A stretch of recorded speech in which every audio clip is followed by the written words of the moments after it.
a la segunda epístola del apóstol Pablo a Timoteo. Segunda de Timoteo, el capítulo número 1. Segunda de Timoteo, el capítulo 1, solamente vamos a leer un verso. Vamos a utilizarlo como pie, como introducción, como tema, como título de mi mensaje que vamos a compartir con ustedes en la mañana de hoy. Segunda epístola del apóstol Pablo a Timoteo. ¿Sabe, hermano, que no es segunda de Timoteo? Yo creo que es primera de Timoteo. Déjeme por favor. No, segunda de Timoteo, sí.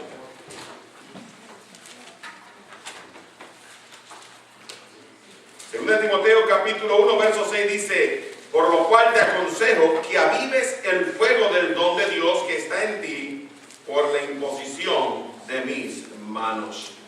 Vuelvo a repetirlo: por lo cual te aconsejo que avives el fuego del don de Dios que está en ti por la imposición de mis manos. Yo voy a compartir con ustedes un mensaje que he titulado Aviva el fuego. Padre, bendice la palabra, ayúdanos a entenderla. Padre, rogamos que nos des espíritu presto, Padre, para escucharla, sabiduría, Señor, de lo alto para entenderla, y una voluntad perfecta para obedecerla. En el nombre de Jesús. Amén.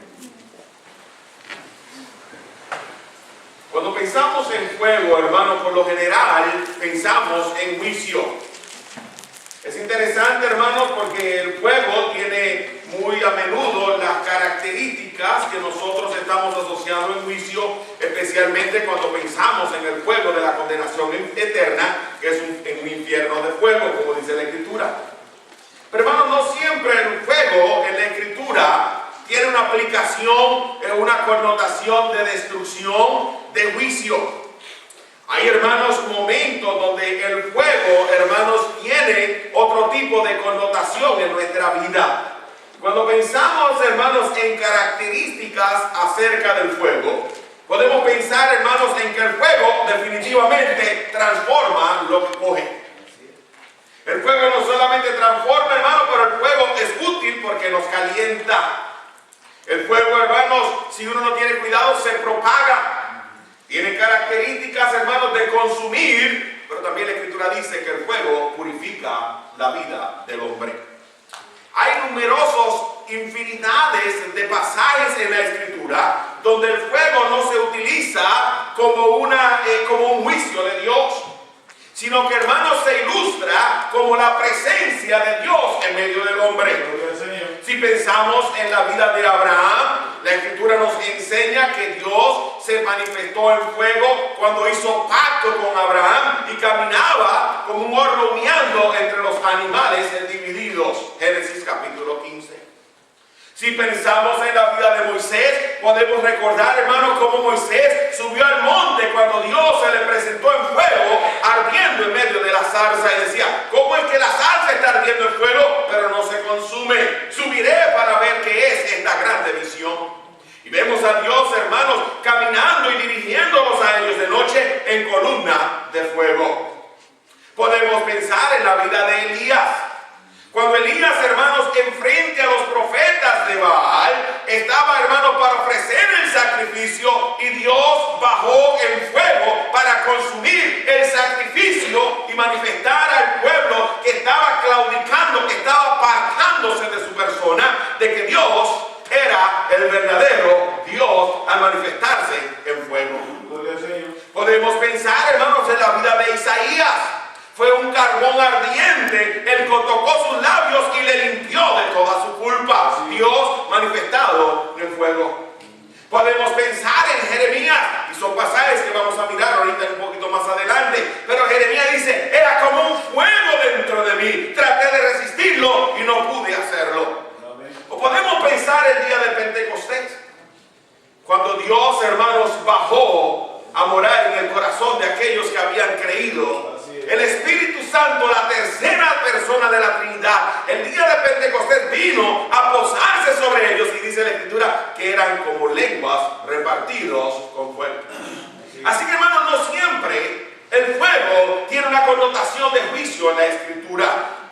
Dios a menudo se presentaba como fuego ardiente y consumidor hacer una obra en la vida de sus siervos. Y ahora, hermanos, encontramos o llegamos al texto que leemos el día de hoy. Pablo, hermanos, ya listo para ser sacrificado conforme a su testimonio en el capítulo 4 de la epístola a Timoteo, le escribe al joven Timoteo, posiblemente para el año 64. Entre el año 62 y el año 64, escribe la epístola, la segunda epístola a Timoteo, y le dice: Timoteo, aviva el fuego del don que está en ti. Hermano, cuando yo me puse a meditar en este mensaje, aviva el fuego, yo me percaté o repasé, hermano, vino a mi mente el recordar que Timoteo era el pastor en la iglesia en Éfeso. Y es interesante, hermano, porque eso me hizo a mí profundizar en el estudio y mirar algunas posibilidades. Y digo algunas posibilidades porque, hermano, son inferencias que estoy tomando mientras estudio el texto de la Escritura. Y, hermano, es una posibilidad que yo encuentro en la palabra de Dios. Pablo escribió la epístola a los Efesios en el año 62 cuando él estaba preso. En el año 63 o 64, puede haber sido inclusive el año 62, es que él escribe la epístola a Timoteo. La probabilidad, aunque no lo puedo constatar, es que, hermanos, Timoteo era el pastor en la iglesia en Éfeso. Hermanos, eso me hizo pensar en Apocalipsis, el capítulo 2. Cuando Juan escribe a la iglesia en Éfeso. Ahora, yo no sé si usted está consciente, Juan, cuando salió, hermanos, de Jerusalén y llegó a escribir los evangelios, se cree, hermanos, que Juan, el lugar donde estaba escribiendo los evangelios, era de la iglesia en Éfeso. Y es interesante porque esto pasa para los años 90, que es cuando se entiende que Juan estaba escribiendo las epístolas que leemos en la Escritura. Así que, hermanos, esto me puse a pensar qué eran las características de la iglesia en Éfeso y me llevó a Hechos del capítulo 19, cuando encontramos a Pablo durante su viaje misionero en el año aproximadamente 55-56, sembrando la iglesia en Éfeso. Ahora, yo creo que usted note la progresión. Ve conmigo un momento, hermanos. Déjenme decir algo para que esté consciente. La introducción es bien larga.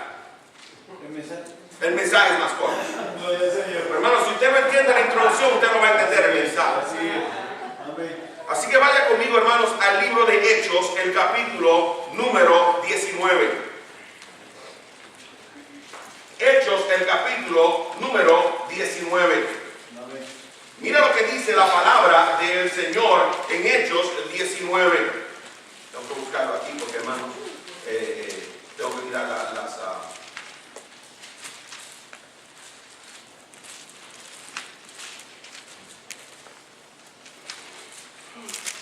Hechos 10, perdón, yo he dicho 19, pero voy a comenzar en el capítulo 18 del libro de Hechos. Porque nota lo que dice la palabra del Señor en el versículo 19. Y llegó a Éfeso, Pablo llegó a Éfeso y los dejó allí. ¿A quienes dejó, hermanos? A Priscila, Aquila, posiblemente dejó, hermanos, a los que estaban caminando con él durante el viaje misionero, y dice, y los dejó allí. Y, hermanos, dice la Escritura, los dejó allí y entrando en la sinagoga discutía con los judíos. O sea que Pablo, hermano, inmediatamente dejó allí a los que estaban con él, entró en la sinagoga y comenzó a discutir con los judíos, dice, y los cuales le rogaban que se quedase con ellos por más tiempo, mas no accedió, sino que se despidió de ellos diciendo que es necesario que en todo caso yo guarde en Jerusalén la fiesta que viene, pero otra vez volveré a vosotros, si Dios quiere, y zarpó de Éfeso. Habiendo arribado a Cencrea, subió a saludar a la iglesia y luego descendió a Antioquía. Hermanos, es interesante porque la Escritura dice que él dejó allí a algunos hombres.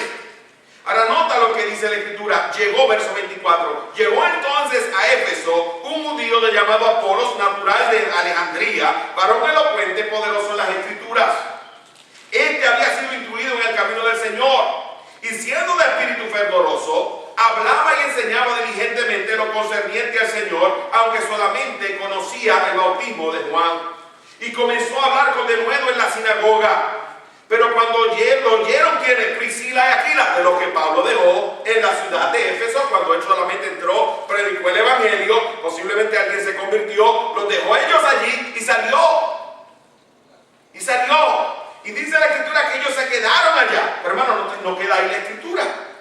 queda ahí. Dice la Escritura que Apolos entonces estaba en Corinto, verso 19. Y dice que le dice, entonces Pablo entra a Corinto, pero hermanos, es interesante porque nos dice a nosotros en el capítulo 19, yo quiero que sigas leyendo, y le dijeron, ni siquiera hemos ido si hay Espíritu Santo. Entonces dijo, ¿en qué pues fuisteis bautizados? Ellos dijeron, en el bautismo de Juan. Dijo Pablo, Juan bautizó con bautismo de arrepentimiento, diciendo que el pueblo que creyere en él, en aquel que vendría después de él, esto es en Jesús el Cristo. Cuando lo oyeron, fueron bautizados en el nombre del Señor Jesús, y habiendo impuesto a Pablo las manos, vino sobre ellos el Espíritu Santo y hablaban en lenguas y profetizaban. Eran por todos unos 12 hombres. Y entrando Pablo en la sinagoga, habló con denuedo por espacio de 3 meses, discutiendo y persuadiendo acerca del reino de Dios. Pero endureciéndose algunos y no creyendo, maldiciendo el camino delante de la multitud, se apartó de Pablo de ellos y separó a los discípulos, discutiendo cada día en la escuela de uno llamado Tirano. Pero es interesante, hermano, porque Pablo había yo quiero que volvamos al versículo 1 del versículo 19 porque lo leí tan rápido que no pudieron captar. Dice, aconteció que entre tanto que Apolos estaba en Corinto, Pablo, después de recoger las regiones superiores, vino a Éfeso. O sea que Pablo salió, dejó allí a quienes, aquí la Priscila y a otros, salió y después que estaba en Corinto, hermano, regresa a Éfeso. Y esto sucede ahora en Éfeso. Y los que habían creído, ahora hermanos, son investidos del poder de Dios cuando Dios viene a morar en el corazón de ellos. Y hermanos, unos se molestan y comienzan a maldecir el camino, comienzan a maldecir a Dios y la obra de Dios, y hermanos, el camino de Dios y la iglesia de Dios. Y dice la Escritura que entonces Pablo se separó a los discípulos y discutía, cuando dice la Escritura, cada día en la escuela de uno llamado Tirano. Así continuó por espacio de 2 años. De manera que todos los que habitaban en Asia, judíos y griegos, oyeron la palabra del Señor. Y hacía Dios milagros extraordinarios por mano de Pablo. De tal manera que aún se llevaban los enfermos, los paños o los delantales de su cuerpo, y las enfermedades se iban de ellos, y los espíritus malos salían. Hermano, ¿qué es lo que yo quiero que usted entienda? Estos son los comienzos de la iglesia local en Éfeso. ¿Y qué nos dice a nosotros la Escritura de esta iglesia local? Nos dice, hermano, que estaban llenos del poder de Dios. Cuando vino el Espíritu Santo estaban llenos del poder de Dios. Nos dice, hermano, que cada día estaban, ¿qué? Estudiando la palabra de Dios. Así que, hermano, estaban aprendiendo la doctrina de la palabra de Dios. Estaban en amor con el Señor, meditando y escudriñando y aprendiendo la palabra de Dios. ¿Qué nos dice más? Nos dice, hermano, que toda Asia escuchó la palabra de Dios. Hermano, estaban ganando almas. Estaban testificando para el Señor. La iglesia en Éfeso, hermano, no era una iglesia que estaba sentada tratando solamente de escudriñar. Hermano, estaban aplicando a su vida diaria, a la práctica diaria, lo que la palabra de Dios estaba enseñándoles. Y lo que Pablo les estaba enseñando. Y Pablo se quedó ahí 2 años con ellos, hermano. Cada día por 2 años.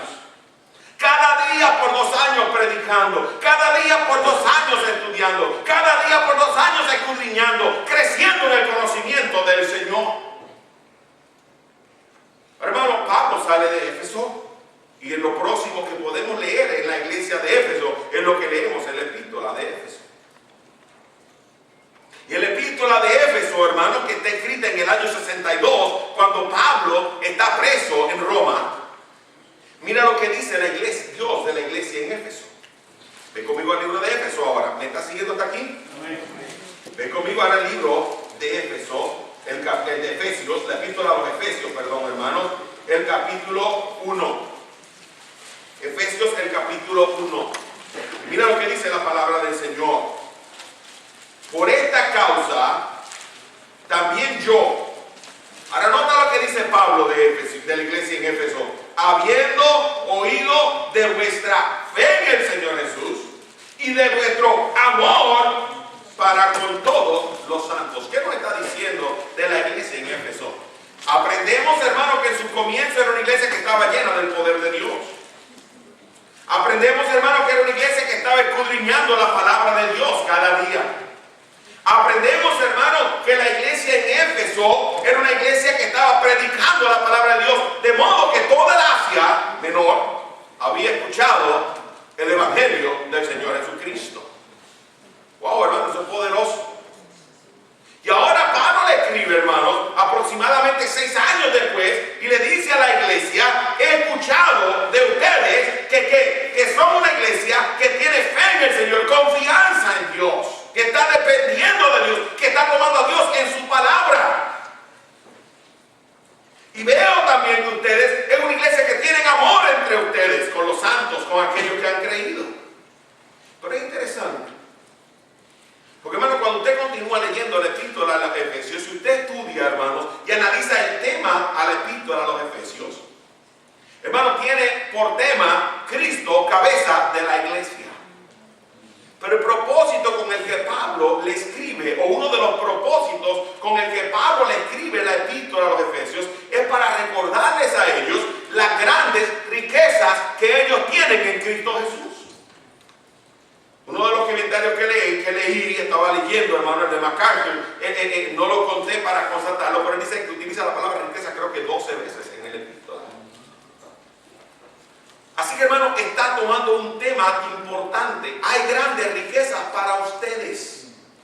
No tienen que buscarlas en ningún otro lugar. Si ustedes tienen confianza en Dios, miren a ver lo que Dios ha provisto para ustedes, porque no hay que buscarlo fuera del Señor. ¿Qué implica esto, hermanos? Que estaba habiendo un problema en medio de ellos. 6 años después.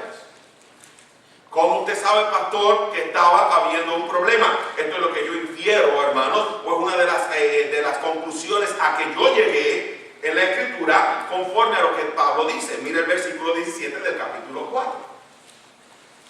Le dice: esto pues digo y requiero en el Señor, que ya no andéis como los otros gentiles. ¿Qué está implicando? Que estaban, ¿qué?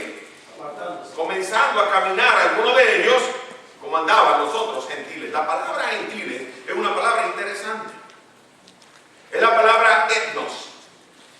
Y esa palabra, hermanos, tiene dos aplicaciones prácticas en el tiempo donde Pablo la utiliza. De hecho, él la utiliza en el capítulo 3, el versículo 1. Y nota lo que dice: por esta causa yo, Pablo, prisionero de Cristo, de Jesús, por vosotros los gentiles.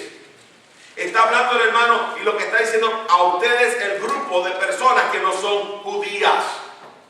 Pero aquí, cuando utiliza la palabra gentiles atada a los textos que está utilizando y al contexto, utiliza otra aplicación. Usted sabe que a veces usamos palabras que tienen más de una aplicación. La misma palabra, aquí hay otra aplicación. Esa palabra otros está implicando que hay personas que no conocen al Señor, que no tienen la promesa de Dios para sus vidas, que, hermanos, no tienen ningún tipo de relación con Dios. Están ellos imitándoles, emulándoles, viviendo como están viviendo aquellos que no tienen una relación con Dios. ¿De dónde tomamos esto? Porque él describe cómo andan esas otras personas.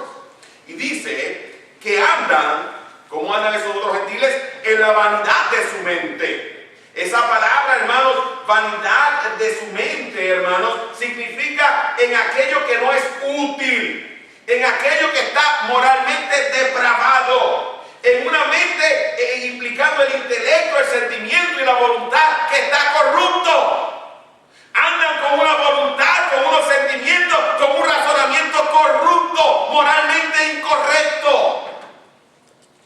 ¿Qué más le dice?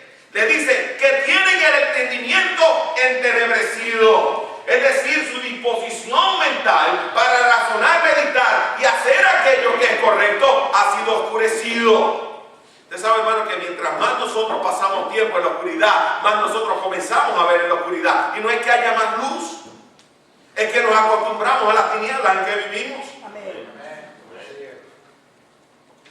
Y ellos, hermanos, estaban ahora acostumbrándose a las tinieblas que existían cristiana, recuerda que hubo allí unos que se apartaron y maldijeron el camino. No quieren escuchar la palabra de Dios, pero no dice que todos se convirtieron a Cristo, pero a todos se les testificó de Cristo. ¿Me está usted entendiendo hasta aquí? Y dice la Escritura, ajenos de la vida de Dios por la ignorancia que en ellos hay. Hermanos, no tenían conocimiento alguno de las cosas de Dios, dice, por la dureza de su corazón. Esa palabra es sumamente importante, esa frase. Porque la palabra dureza significa aquello que se está calcificando. Aquello que se está poniendo tan duro como una piedra. Ahora yo les quiero hacer una pregunta a ustedes. ¿Puede el fuego arder en una piedra? ¿Puede el fuego quemar la piedra? ¿Verdad que no? El fuego no consume la piedra. El fuego, hermano, no cambia la piedra. Así que, hermano, lo que queremos entender, lo que queremos decir, hermano, algo estaba pasando en la vida de ellos. Algunos de ellos están ya no mirando las riquezas que encuentran en Cristo y están comenzando a mirar las riquezas que el mundo tiene para ofrecerte. Dice, ustedes no necesitan andar como los demás, porque ellos no entienden quién es Cristo. Dice, mas vosotros no habéis aprendido así a Jesucristo, si en verdad le habéis conocido y habéis sido por él enseñados. Así que es importante que entendamos que aunque ellos tenían fe, aunque ellos no tenían amor entre ellos, algo estaba sucediendo en medio de ellos. Yo quiero sugerirte, hermano, que había comenzado a apagarse su fuego. Su corazón se estaba endureciendo. Y hermano, si mi corazón está como piedra, el fuego no puede arder, el fuego no consume la piedra. ¿Me está siguiendo hasta aquí? Amén. Yo estoy solamente tomando una conclusión, estoy haciendo unas asunciones de lo que el texto está diciendo. Ahora yo quiero que vayas conmigo un lugar más, Apocalipsis capítulo 2. Porque, hermano, Apocalipsis 2 se escribe para el año 95. O sea, estamos hablando, hermano, que ya, hermanos, han pasado aproximadamente 30 años después de la epístola. Ahora, es importante que entendamos, de la iglesia de Éfeso, la ciudad de Éfeso, hermanos, era la tercera ciudad más grande del Asia Menor. Pero yo leí, hermanos, en la enciclopedia, que la ciudad de Éfeso era segunda en importancia después de Roma. Estaba leyendo yo, hermano, en la enciclopedia. Era la capital del Imperio Romano en Asia Menor. Y, hermanos, era una ciudad sumamente imponente. Por la gracia de Dios, por la misericordia de Dios, en el año 2012 yo estuve en Éfeso, en las ruinas de la ciudad de Éfeso. Decir, hermano, el templo de Artemis, de Diana, era una de las 7 maravillas del mundo antiguo. Es impresionante. La biblioteca en Éfeso, que queda en las ruinas, es impresionante. El lujo, hermano, y solamente leí que se ha excavado solamente un 15% de lo que era la ciudad. Digo, wow, si esto es lo que se ha excavado, wow, qué increíble tiene que haber sido. Dice que era una ciudad de aproximadamente 50,000 habitantes. Así que, hermanos, era una ciudad importante, imponente, era un centro comercial. Y, hermanos, lamentablemente cuando nosotros comenzamos a mirar el flujo de la economía y el flujo de otras cosas, y con el comercio vienen otras costumbres, otras personas a comerciar que traen otros dioses y otro tipo de costumbres y otro tipo de tradiciones y otro tipo de práctica, hermano, comienza a corromper nuestra vida.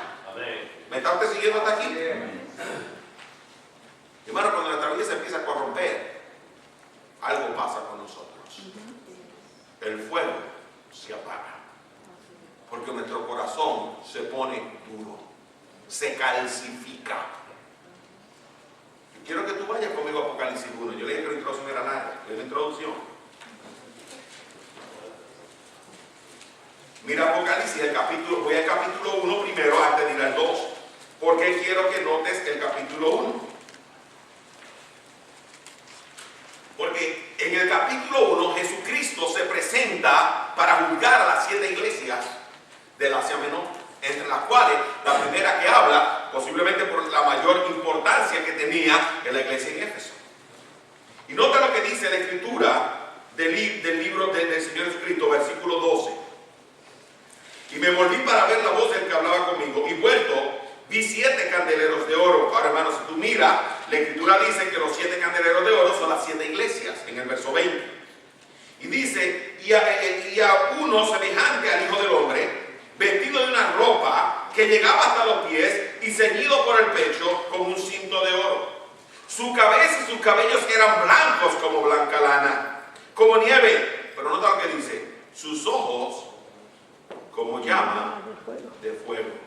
Hermano, eso tocó mi mente, tocó mi corazón. Porque Él le dice, yo los estoy mirando a ustedes y estoy listo para consumirlos, si ustedes no hacen lo que es correcto. Fuego, hermanos, Dios se presenta para transformar nuestra vida. Hermanos, puede venir en juicio o puede venir para bendición. Amén. Puede venir para bendición como puede venir para consumirnos, para derribarnos, para juzgarnos. Nos dice la escritura en el capítulo 2, que tanto hemos leído y tanto se ha predicado de este versículo. Bueno, yo nunca había visto lo que la escritura estaba diciendo, como le digo, analizando. Nos dice nuevamente, escribe al ángel de la iglesia en Éfeso. Ahora, hermano, ¿a quién escribe el apóstol Juan? ¿A quién Dios está dirigiendo la epístola? Al pastor de la iglesia. Hermano, cuando Dios me agarró a mí, que yo volví otra vez a repasar esto, Dios me dijo, recuerda que tú eres responsable de lo que pasa en la iglesia Bautista Tabernáculo. Hermano, yo no voy a predicar a ustedes lo que Dios está enseñándome. Amén. Hermano, yo quiero que yo no solamente quiero estar en fuego, yo quiero que ustedes estén en fuego. Amén. Quiero que ustedes estén en fuego por el Señor. Y nos dice la escritura, el que tiene las 7 estrellas en su diestra, el que habla en medio de los 7 candeleros de oro, dice esto: yo conozco tus obras, tu arduo trabajo y paciencia. Esa palabra arduo la utiliza 2 veces, dice, y has trabajado arduamente. Es decir, trabajar hasta que, hermano, estoy tan cansado y tan cansado que no tengo fuerza ni para moverme, hasta estar exhausto.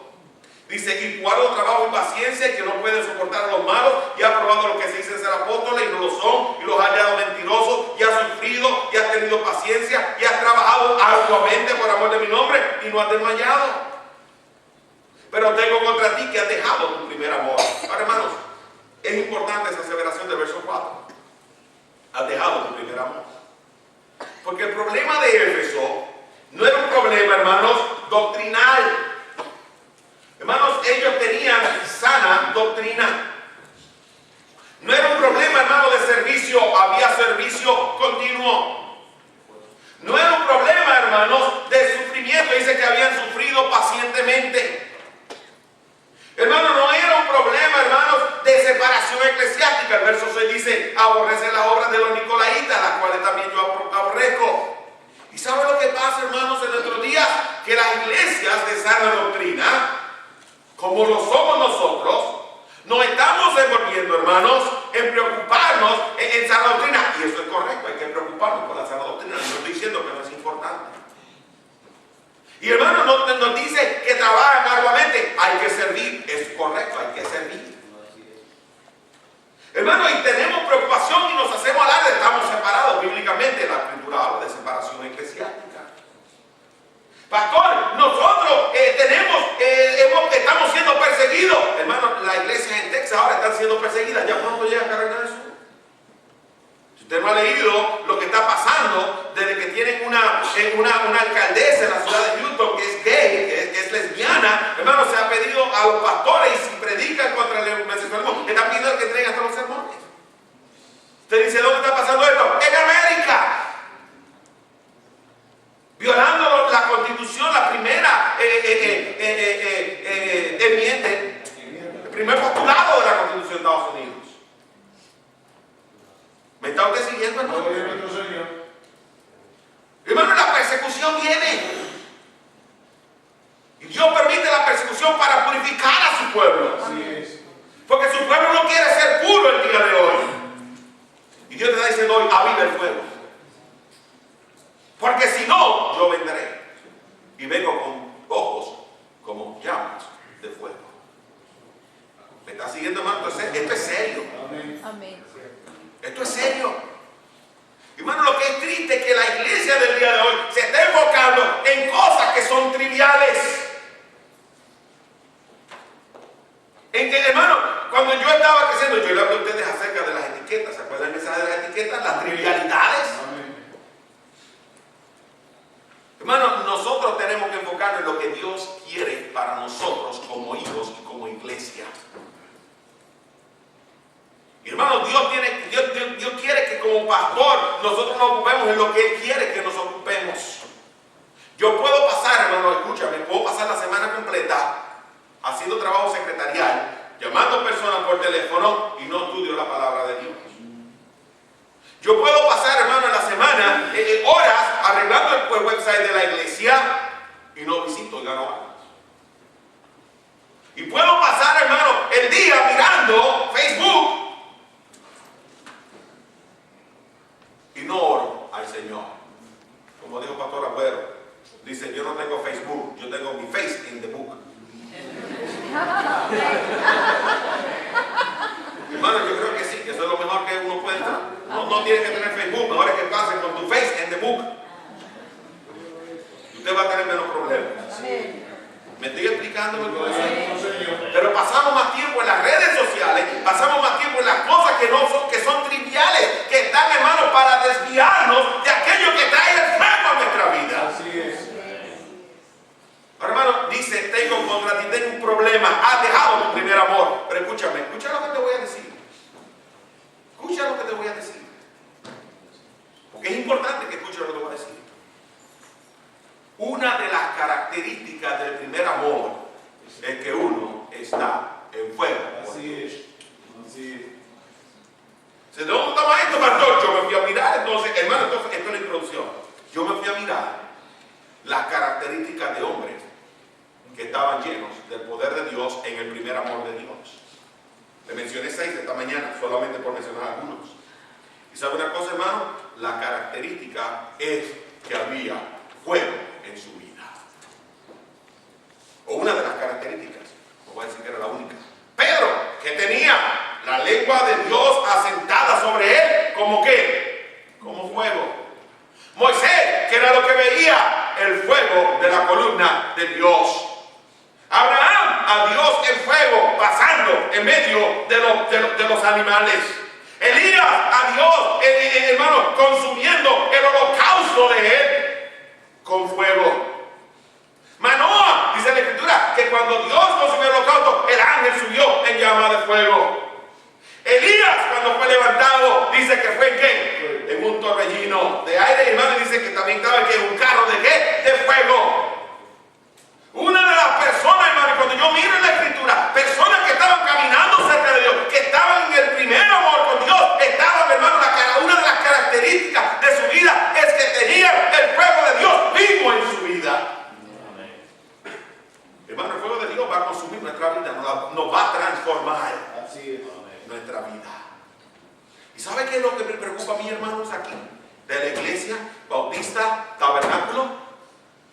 Estamos permitiendo que el fuego se apague. Así es. Y Dios me dijo, aviva el fuego. Dios me dijo, aviva el fuego. Cuando vamos al Levítico, era la responsabilidad del sacerdote que Avivar el fuego. avivar el fuego.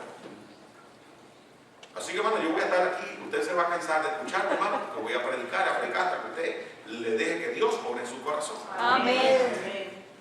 Yo quisiera meterme dentro de ustedes. De algunos, hermano, yo poder hacer avivar el fuego, pero el fuego lo tiene que dejar que nos haga Dios. Yo solamente puedo, hermano, coger un abanico y echarle fuego al barbecue, me estoy explicando, a la brasa, y echarle el oxígeno para que el fuego arda. Amén. Pero usted va a tener que dejar que Dios haga la obra a través de su espíritu. Pastor, porque usted sabe que el fuego se está apagando. En un minuto llego. Dame 15 minutos y voy a concluir el mensaje. 15 minutos. Yo quiero que tú primero vayas conmigo a Levítico, el capítulo número 6 que leí.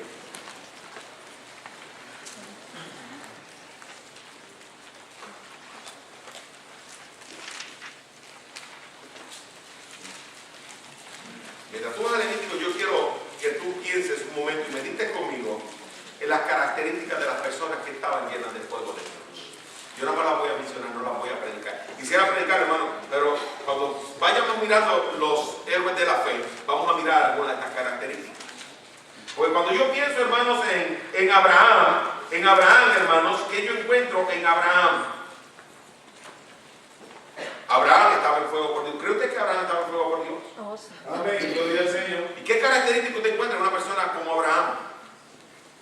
Hermano, yo creo que Abraham, número uno, una persona que estaba confiando en Dios, una persona que creía a Dios en su palabra y una persona que estaba dependiendo completamente de la persona de Dios. Tengo los textos, no voy a leerlos, hermanos, por causa del tiempo.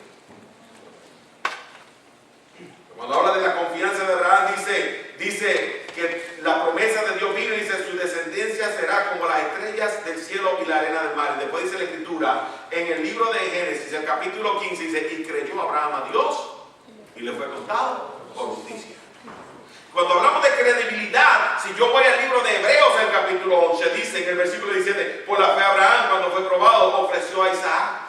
Y el que había recibido la promesa ofrecía a su unigénito, habiéndosele dicho: en Isaac te será llamada descendencia, pensando que Dios es poderoso para levantar aún de los muertos, de donde el sentido figurado también le volvió a recibir. Cuando pienso en Moisés, hermanos, ¿qué dice la Escritura de Moisés? Éxodo 3, versículo 1 dice: apacentando Moisés las ovejas de Yetro su suegro, sacerdote de Madián, llevó las ovejas a través del desierto y llegó hasta Horeb, monte de Dios. Y se le apareció el ángel de Jehová en una llama de fuego en medio de una zarza. Y él miró y vio que la zarza ardía en fuego y la zarza no se consumía. Entonces Moisés dijo: iré yo ahora y veré esta grande visión. Y después, hermanos, cuando pienso en la vida de Moisés, una vida de una persona caracterizada por fuego, que yo encuentro cuatro cualidades.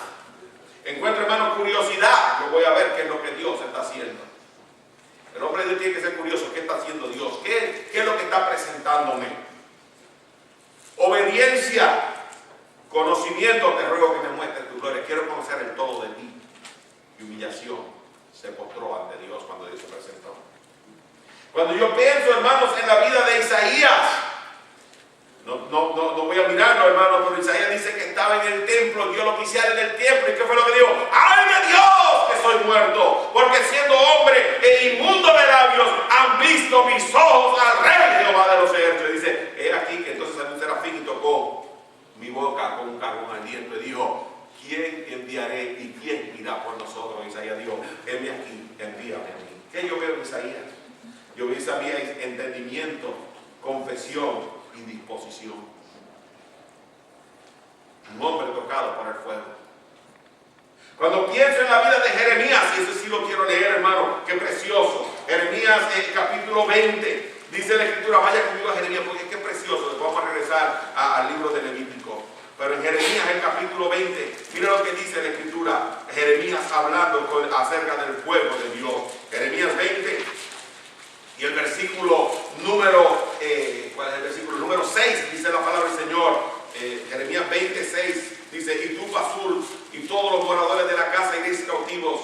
Entrarás en Babilonia y allí morirás, y allí serás enterrado tú y todos los que vienen, bien te quieren, a los cuales has profetizado con mentira. Pero nota el verso 7, dice: me sedujiste, oh Jehová, y fui seducido. Más fuerte fuiste que yo, y me venciste. Cada día he sido escarnecido, cada cual se burla de mí. Porque cuántas veces hablo, doy voces, grito violencia y destrucción. Porque la palabra de Jehová me ha sido para afrenta y escarnio cada día. Y dije: no me acordaré más de él, ni hablaré más en su nombre.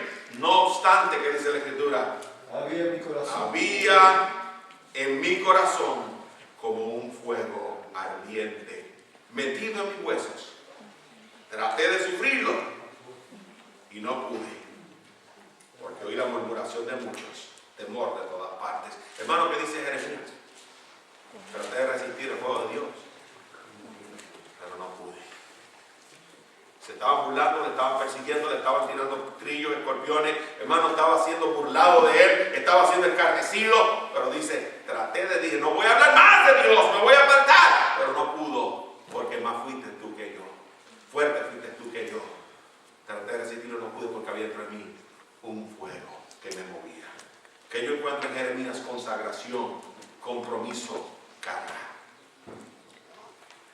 Y yo veo en Pedro, hermanos, compasión, convicción, de nuevo, coraje.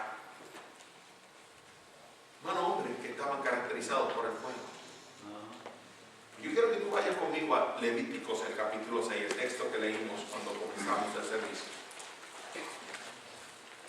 Hermano, ahí nos dice a nosotros las dos razones por las que el fuego se apaga.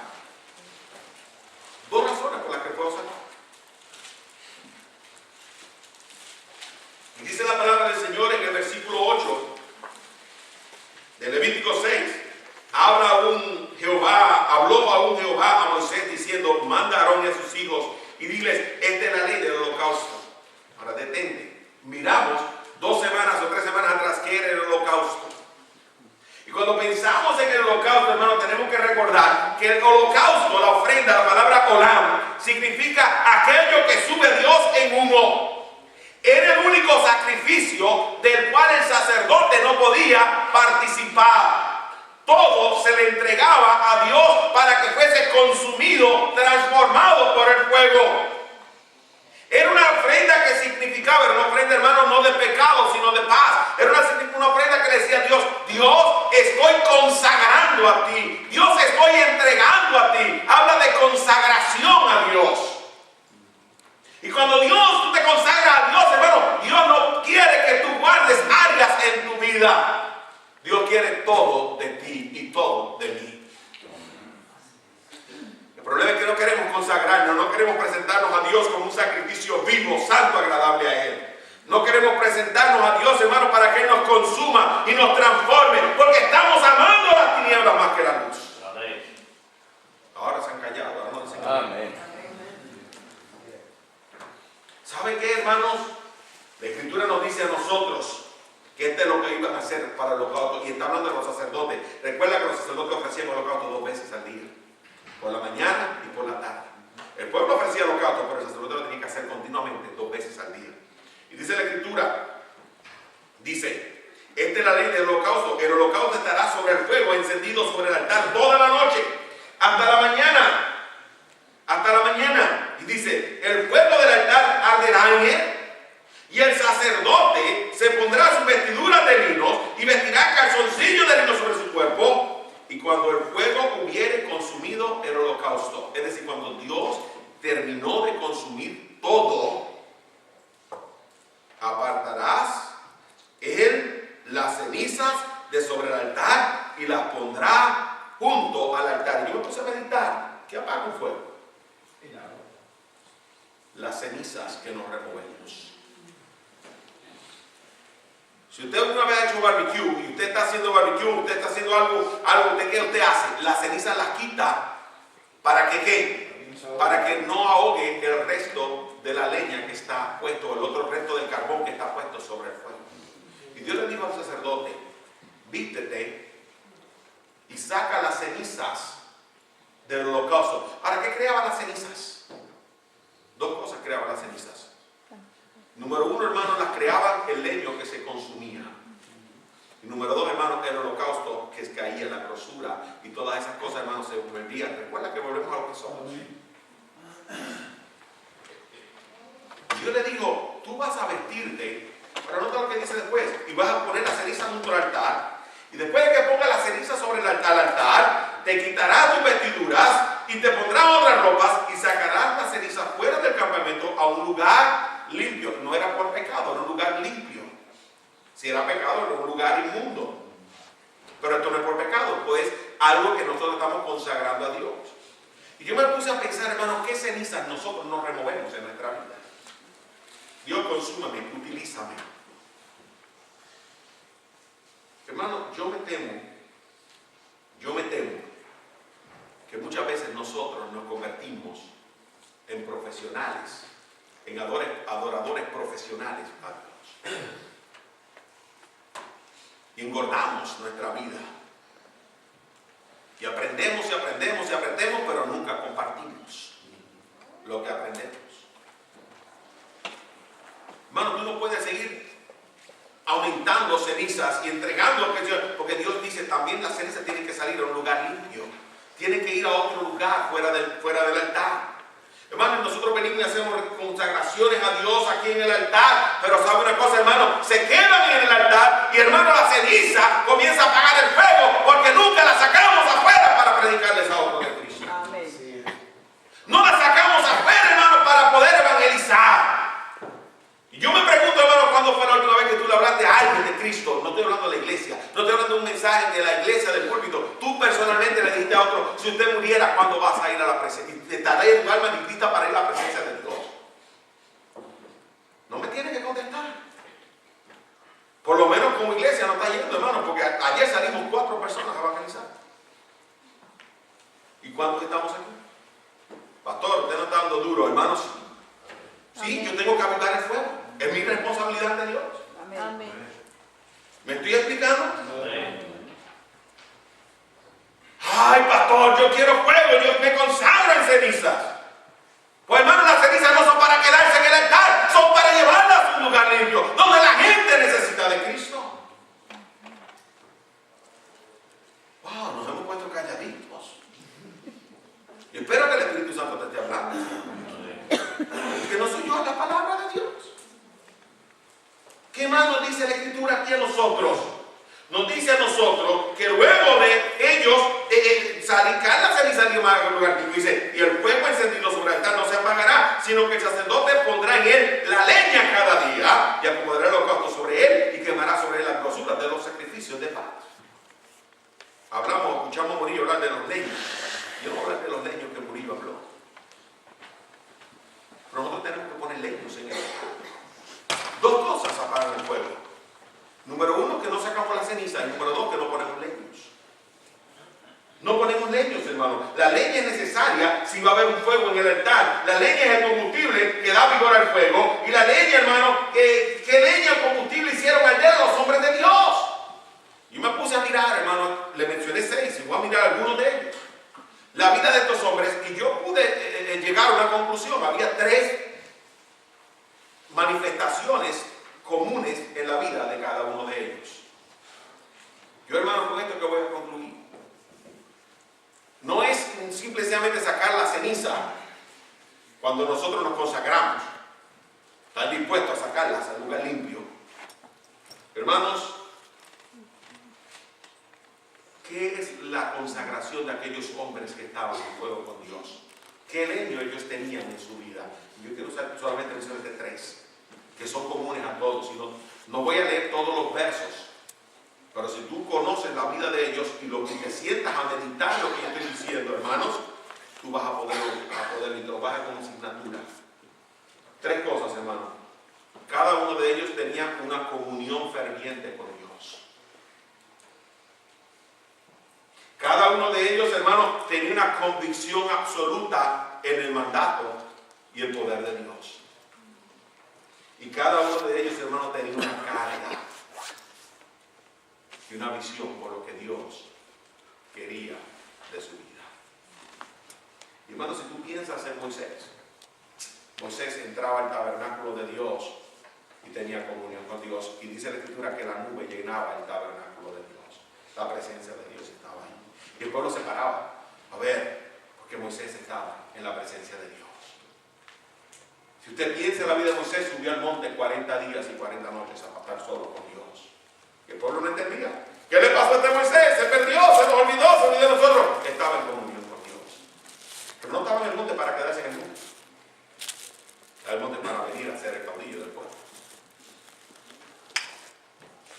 ¿Y qué encontramos en la vida de Moisés? Encontramos que estaba convencido de que Dios era el que estaba dirigiéndolos a cada uno de ellos. Y le dijo: Dios, si tu presencia no es con nosotros, no nos saques de aquí. ¿Y en qué yo conoceré que he hallado gracia en tu nombre? Sino en que tú vayas conmigo, que tu poder esté conmigo. Mi hermano tenía una carga. Cada rato tú lo ves postrado ante su rostro: Señor, ten misericordia de este pueblo, Señor. Ayúdame, Señor, ayúdame. Hermano, ¿qué pensamos en Jeremías? Lo leímos en los textos. Era un fuego. Traté de resistirlo, aunque me estén apedreando, aunque me estén persiguiendo, aunque me estén mintiendo de mí, yo voy a predicar. No puedo, Dios.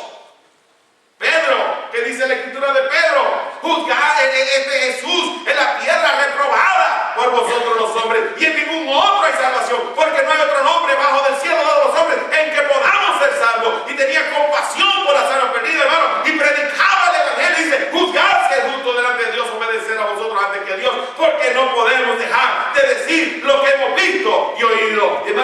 nuevo al predicar. El poder de Dios estaba reposando sobre él.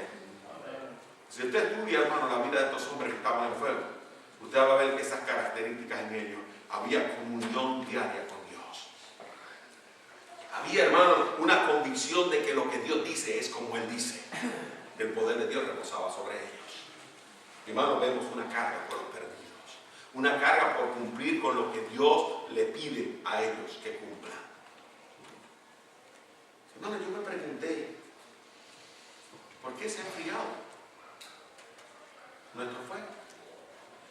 Dios me trajo un versículo, yo lo voy a leer, usted no tiene que ir, lo puede buscar, en Mateo 24, el versículo 12. Y Dios está hablando de la señal del último tiempo y dice, y por haberse multiplicado la maldad, el amor de muchos se enfriará. Y hermano, nosotros tenemos un amor frío para con Dios. No estamos en fuego. Ese fervor que hubo ya no existe. Nuestra vida está sin fruto porque no tenemos fuego. ¿Sabe una cosa? Dios dice, yo te estoy mirando con ojos, como llama de fuego. Yo te estoy mirando con ojos que llama de fuego. Hermano, cuando yo fui a Éfeso, en el año 2012, vi, hermano, que aquello fue una ciudad preciosa. Un centro, hermano, cultural, político, económico, de poder. Fue un centro espiritual. Fue un centro espiritual. ¿No sabe qué pasó, hermano? Ya no existe lo que existió una vez. Lo que hay es ruinas en la ciudad que se llamaba Éfeso. Dios dijo, si tú no te arrepientes, yo vendré y quitaré tu testimonio de donde estás. Hermano, Dios no está hablando con nosotros. Quizás tú quieres jugar contigo, pero Dios no está hablando contigo. Dios no está hablando conmigo. Yo en serio, cuando nos abre la palabra. Porque nosotros lo tomamos como tal. Nuestra nación está en decadencia. Yo me pregunto, hermano, ¿y qué de tu vida? ¿Y qué de tu familia? ¿Y qué de tu iglesia? ¿Está como la nación? ¿Estás en decadencia? Pablo le dijo, ya no andéis como los otros gentiles, que andan en la verdad de su mente, teniendo el entendimiento entenebrecido, ajenos de Dios, por la ignorancia que en ellos hay, por la dureza de su corazón. ¿Estás permitiendo que la maldad calcifique tu corazón? Si se calcifica, el fuego se apaga, porque el fuego no arde en una piedra. Dios, ayúdame a quitar las cenizas. Voy a poner un nuevo holocausto. Voy a poner un nuevo leño para que me consumas, me transformes y a vivir el fuego de mi vida. ¿Qué vas a hacer con Dios, hermano? ¿Vas a responder?